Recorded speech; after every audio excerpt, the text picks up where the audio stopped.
आज के एपिसोड में सबसे पहले हम गंधर्व और अप्सरा के विषय में प्रचलित भ्रांतियों की चर्चा करेंगे। कई बाबा गंधर्व कन्या साधना की बात करते हैं, लेकिन शास्त्रों की दृष्टि से इसका क्या आधार है? बहुत महत्वपूर्ण प्रश्न है। वास्तव में शास्त्रों में गंधर्व केवल पुरुष होते हैं, जैसे पुष्य, यश, देवता के स्त्री वर्षन होते हैं, परंतु गंधर्व का कोई फीमेल वर्षन नहीं है। अथर्ववेद में गंधर्वों की संख्या 2333 बताई गई है और वे केवल पुरुष रूप में वर्णित हैं। यानी यदि कोई गंधर्व कन्या साधना की बात करता है तो वह शास्त्रीय दृष्टि से गलत है, किंतु गंधर्वों की उत्पत्ति कैसे मानी गई है? वेद और विष्णु पुराण के अनुसार गंधर्वों की उत्पत्ति ब्रह्मा जी के संकल्प और वाग्देवी के मंत्रों के जाप से हुई। वे उत्कृष्ट गायन के लिए विख्यात हैं और स्वर्ग में देवताओं का मनोरंजन व जासूसी करते हैं। यहाँ से स्पष्ट होता है कि गंधर्वों का कार्य क्षेत्र सीमित है और वे संतानोत्पत्ति या वंश वृद्धि नहीं कर सकते। अप्सराओं की क्या भूमिका है इस व्यवस्था में? बिल्कुल, ब्रह्मा जी ने गंधर्वों के विपरीत अप्सराओं का निर्माण किया, जिनका कार्य देवताओं का मनोरंजन और कई बार गंधर्वों के साथ संबंध में रहना होता है, किंतु दोनों की प्रकृति और कार्य भिन्न है और गंधर्व कन्या जैसी कोई अवधारणा शास्त्रों में नहीं मिलती। अब हम तंत्र की ग्रामीण शाखा ओजाही विद्या की ओर बढ़ते हैं, जिसे अक्सर रहस्यमय और शक्तिशाली माना जाता है। क्या आप समझा सकते हैं कि ओजाही विद्या में पारंगत होने के लिए किन किन साधनाओं की आवश्यकता होती है? बिल्कुल, ओजाही विद्या में निपुणता के लिए 3 प्रमुख साधनाएं करनी होती हैं। पहली, अपने कुल देवी देवता की साधना। दूसरी, क्षेत्रपाल की साधना, जो क्षेत्र विशेष की रक्षा करते हैं। और तीसरी, उस क्षेत्र के स्थानीय ब्रह्म की साधना, जिसमें अनेकात्माएं समाहित रहती हैं। इन साधनाओं के अलग अलग उद्देश्य क्या हैं और क्या यह प्रक्रियाएं हर किसी के लिए उपयुक्त हैं? प्रत्येक साधना का उद्देश्य विशिष्ट होता है। कुल देवी देवता से कुल की रक्षा, क्षेत्रपाल से स्थान की सुरक्षा तथा स्थानीय ब्रह्म से शक्तियों का संयोजन।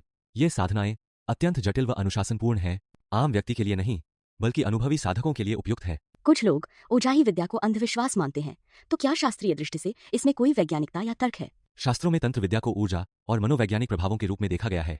कई बार इसमें आयुर्वेदिक वनस्पतियों और मंत्रों का संयोजन होता है, जिससे चिकित्सा या मानसिक उपचार संभव होता है, अर्थात इसमें आंशिक वैज्ञानिक आधार भी मिलते हैं। आइए तंत्र साधना के विभिन्न स्तरों की बात करें। आपने बताया कि साधकों के स्तर के अनुसार उनकी शक्तियां भी विभाजित होती हैं। कृपया स्पष्ट करें कि ये स्तर क्या हैं और इनकी शक्तियां कैसे कार्य करती हैं। तंत्र साधना में निम्न, मध्य और उच्च कोटि के साधक होते हैं। निम्न कोटि के साधक क्षेत्रपाल या कुल देवी की साधना करते हैं। मध्य कोटि के साधक पूर्वजों या भैरव की सिद्धि प्राप्त करते हैं, जबकि उच्च कोटि के साधक महाविद्याओं एवं देवी काली या विंध्यवासिनी की साधना में रत रहते हैं। क्या उच्च कोटि के साधक साधारण जनसेवा करते हैं या उनका ध्यान केवल शक्ति साधना पर होता है? उच्च कोटि के साधक व्यक्तिगत कार्य नहीं करते, बल्कि वे देवी शक्तियों के माध्यम से समाज की व्यापक सेवा या विशेष कार्य संपन्न कराते हैं। वे सिर्फ मार्गदर्शन करते हैं और शक्तियां स्वयं क्रियाशील होती हैं। क्या तंत्र साधना में शक्तियां ही सर्वोच्च हैं या प्रक्रिया और विधि का भी उतना ही महत्व है? तंत्र में शक्ति से अधिक उसकी विधि अर्थात वक्रता, प्रक्रिया और साधना की शुद्धता महत्वपूर्ण होती है।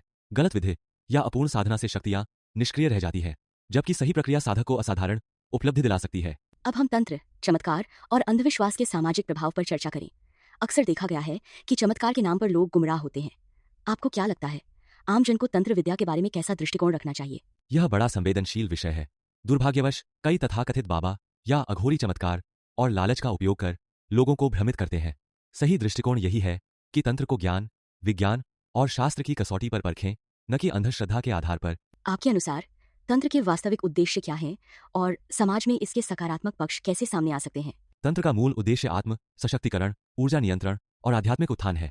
यदि इसे सही मार्गदर्शन और शास्त्रीय विधि से अपनाया जाए तो यह मानसिक स्वास्थ्य, चिकित्सा और सामाजिक सुधार में सहायक हो सकता है।